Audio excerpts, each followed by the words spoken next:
Hi, I just wanted to get on and talk about a couple things that have been on my mind a lot lately.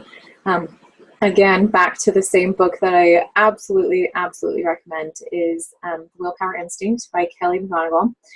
And something that she talks about in there has a lot to do with the two-part brain. And if you don't know what the two-part brain is, let me know, because we have an amazing video. It's the first mindset video that we have in like our training, and that's what this whole program is about. So if you need me to send that or resend it if you've gotten it already, let me know, and I'm happy to send that to you. But also, I just wanted to talk about one quick thing that she talks about in there. She talks about giving yourself a 10-minute rule.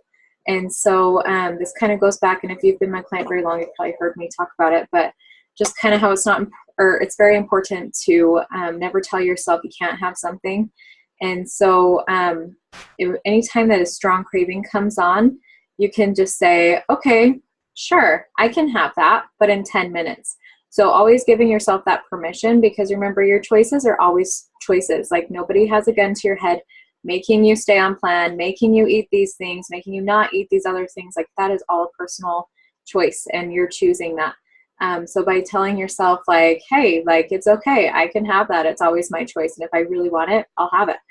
And so just giving yourself that 10-minute rule is a really good guide, because what happens with the two-part brain is with the limbic system back here, like, that's what is giving you those cravings for donuts or candy or chocolate or whatever it may be. And so if you say, okay, sure, I can have those donuts, I just am going to wait 10 minutes. And so then you're going to get busy doing your other things. And then oftentimes you'll find 10 minutes later that, like, now it's like, oh, I actually don't want that anymore. And it's like a legitimate desire is gone. And so it's because of the science behind the two-part brain. So if you watch the video, I'm sure you understand. But just giving yourself that 10-minute rule that actually creates a long-term goal. So our brain views 10 minutes or more as long-term. And so if you can just wait 10 minutes, now it allows this part of our brain to turn on much easier, the prefrontal cortex, where you're able to make those choices that more support your goal. And so I was curious, I tried this out this last week or two, several different times, that there was something that I'm like, okay, I really want seconds of that, or, oh, I really want blank, and it wasn't something that was super healthy. And I waited 10 minutes. I just told myself, okay, sure, I can have that. I'm just going to wait 10 minutes. And then 10 minutes later, and it probably ended up being more than that because I forgot about it almost. And I was like, oh, do I still want that? And like, I didn't. So this was like my first year that I didn't have birthday cake on my birthday. And it was because I legitimately didn't want it, and so it was weird for me to be able to have that feeling of like, oh, I don't have to have birthday cake. In fact, I don't think I even want it.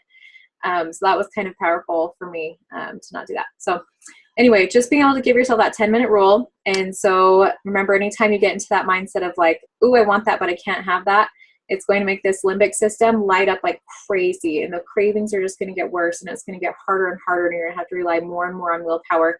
And remember, it's a muscle. Eventually it will wear out. So just watch for that. So change your mindset with that. And then also just one last quick thing with making sure you're choosing things that you want, not things that you just feel like. And I was reminded about this because I found this old video from one of my mentors who's awesome. And he talked about, and I remember him actually asking me, he said something like, so do you want to change your daughter's diaper? Thanks, sweetie. And I was like, no, I don't like to change my daughter's diaper. And he's like, well, what about like the poopy diapers? Don't you want to change that? I was like, no, like, I don't want to change my daughter's diaper, like her poopy diaper. And he's like, are you sure about that? And I was like, okay, no, what are you getting at? And so he talked about how we often confuse the things that we want with the things that we feel like. And so he said, what would happen if you didn't change your daughter's poopy bum? You did a good job, sweetie. And I said, well, it would stink really bad. It'd probably come out of her pants and get on my couch, and it would be really stinky and gross and give her sores on her bum and all of that. And so he's like, so do you actually want to change her diaper then, so none of that stuff happens? I was like, yeah, I guess I do want to change her poopy bum. And so he said, yeah, you just don't feel like it, right? Like, you don't feel like changing her diaper. And I said, yeah, that's true. I don't feel like it, but I do want to do it. And so the same thing applies to making healthy choices or not making the choices that aren't healthy. And so, you know, some days you might not feel like staying on plan. You may not feel like eating another fueling. You may not feel like passing up the birthday cake or whatever.